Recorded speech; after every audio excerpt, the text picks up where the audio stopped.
ನನಗೆ ಬಹಳ ಆಪ್ತರಾಗಿದ್ದಂಥವರು. ಅವರ ನಿಧನದಿಂದ ಈಗ ನಿಷ್ಠುರವಾಗಿ ಮಾತನಾಡ್ತಕ್ಕಂಥ ಪ್ರವೃತ್ತಿಯನ್ನ ಬೆಳೆಸ್ಕೊಂಡಿದ್ರು. ಜೊತೆಗೆ ಜನಪರವಾದಂಥ ಕಾಳಜಿಯನ್ನ ಇಟ್ಕೊಂಡಿದ್ರು. ಜನಪರವಾದಂಥ ಕಾಳಜಿ ಇಟ್ಟುಕೊಂಡು ಜನರ ಕ್ಷೇತ್ರದ ಅಭಿವೃದ್ಧಿ, ಜಿಲ್ಲೆಯ ಅಭಿವೃದ್ಧಿ ಬಗ್ಗೆ ಯಾವಾಗಲೂ ಕೂಡ ನನ್ನ ಜೊತೆ ಬಂದಾಗ, ನಾನು ವಿರೋಧ ಪಕ್ಷದ ನಾಯಕನಾಗಿದ್ದಾಗ, ಮುಖ್ಯಮಂತ್ರಿ ಆಗಿದ್ದಾಗ ಬರೋರು. ಪಾಪ ಯಾವಾಗಲೂ ಜನರ ಪರವಾದಂಥ ಕೆಲಸಗಳಿಗೆ ಬರೋರು.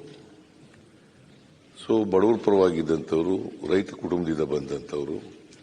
ಜೊತೆಗೆ ಅವ್ರ ಕುಟುಂಬ ರಾಜಕೀಯ ಕುಟುಂಬ. ಯಾಕಂದ್ರೆ ಅವ್ರ ಫಾದರ್ ಕೂಡ ಶಾಸಕರಾಗಿದ್ದರು. ಆಮೇಲೆ ಅವ್ರ ತಮ್ಮನೂ ಕೂಡ ಲೋಕಸಭಾ ಸದಸ್ಯರಾಗಿದ್ದರು, ರಂಗಪ್ಪ ನಾಯ್ಕ.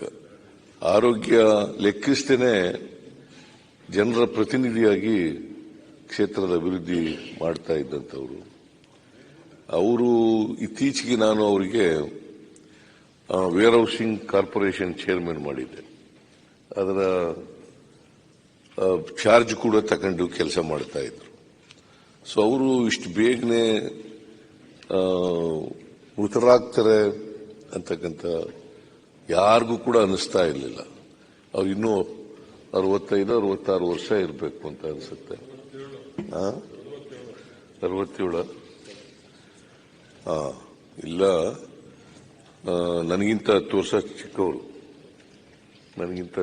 ಚಿಕ್ಕವರು. ಪಾಪ ಆರೋಗ್ಯದ ಬಗ್ಗೆ ಅಷ್ಟೊಂದು ಗಮನ ಹರಿಸಲಿಲ್ಲ ಅಂತೇಳಿ ಅಂತದ್ದು ಅನಿಸುತ್ತೆ ನನಗೆ.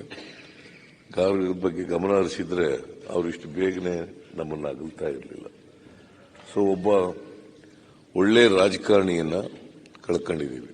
ಇದರಿಂದ ನಮ್ಮ ಪಕ್ಷಕ್ಕೂ ಹಾನಿಯಾಗಿದೆ, ರಾಜ್ಯಕ್ಕೂ ಕೂಡ ಹಾನಿಯಾಗಿದೆ.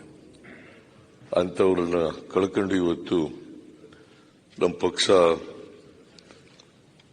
ನಷ್ಟವನ್ನು ಅನುಭವಿಸಿದೆ ಅಂತಕ್ಕಂಥ ಮಾತುಗಳನ್ನು ಈ ಸಂದರ್ಭದಲ್ಲಿ ಹೇಳಿ ಅವರ ಆತ್ಮಕ್ಕೆ ಚಿರಶಾಂತಿ ದೊರಕಲಿ. ನಮ್ಮ ಮಾನ್ಯ ಖರ್ಗೆಯವರಿಗೂ ಕೂಡ ಬಹಳ ಆಪ್ತರಾಗಿದ್ದಂಥವ್ರು. ಅವರೇ ಹೇಳಿದ್ರು, ಈ ಸಾರಿ ಅವರಿಗೆ ಒಂದು ಚೇರ್ಮನ್ ಮಾಡಿ ಅಂತ ಹೇಳಿದ್ರು. ನಮಗೂ ಮಾಡಬೇಕು ಅಂತ ಅನಿಸಿತ್ತು. ಯಾಕಂತಂದ್ರೆ ಅವ್ರು 4 ಬಾರಿ ಗೆದ್ದಿದ್ರು, ಮಂತ್ರಿ ಆಗಿರಲಿಲ್ಲ. ಅದರಿಂದ ಮಾಡಬೇಕು ಅಂತ ಇತ್ತು. ಖರ್ಗೆಯವರು ಕೂಡ ಹೇಳಿದ್ರು, ಅವರಿಗೆ ಒಂದು ಜವಾಬ್ದಾರಿ ಕೊಡಿ ಅಂತ ಹೇಳಿದ್ರು. ಸೊ ಹಾಗಾಗಿ ಅವರು ಹೆಚ್ಚು ಕಾಲ ಕೆಲಸ ಮಾಡೋಕ್ಕಾಗಲಿಲ್ಲ. ವೇರ್ ಹೌಸಿಂಗ್ ಕಾರ್ಪೊರೇಷನ್ ಚೇರ್ಮನ್ ಆಗಿ ಹೆಚ್ಚು ಕೆಲಸ ಮಾಡೋಕ್ಕಾಗಲಿಲ್ಲ. ಅವರಿಂದ ನಷ್ಟ ಆಗಿದೆ ಅಂತಕ್ಕಂಥ ಮಾತುಗಳನ್ನು ಈ ಸಂದರ್ಭದಲ್ಲಿ ಹೇಳಿ ಅವರ ಆತ್ಮಕ್ಕೆ ಚಿರಶಾಂತಿ ದೊರಕಲಿ ಅಂತೇಳಿ ನಾನು ಪ್ರಾರ್ಥನೆ ಮಾಡ್ತೇನೆ. ಅವರ ಕುಟುಂಬದ 2 ಮಕ್ಕಳಿದ್ದಾರೆ. ಅವರ ಕುಟುಂಬ ವರ್ಗದವರಿಗೆ ಅವರ ಪತ್ನಿ ಇದ್ದಾರೆ, 2 ಮಕ್ಕಳಿದ್ದಾರೆ. ಅವರ ಕುಟುಂಬ ವರ್ಗದವರಿಗೆ ಅವರ ಸಾವಿನ ದುಃಖವನ್ನ ಭರಿಸ್ತಕ್ಕಂಥ ಶಕ್ತಿ ಕೊಡಲಿ ಅಂತೇಳಿ ದೇವರಲ್ಲಿ ಪ್ರಾರ್ಥನೆ ಮಾಡಿ ನಾನು ಈ ಸಂತಾಪ ಸೂಚಕ ನಿರ್ಣಯವನ್ನ ಬೆಂಬಲಿಸಿ ನಾನು ಮಾತು ಮುಗಿಸ್ತೇನೆ.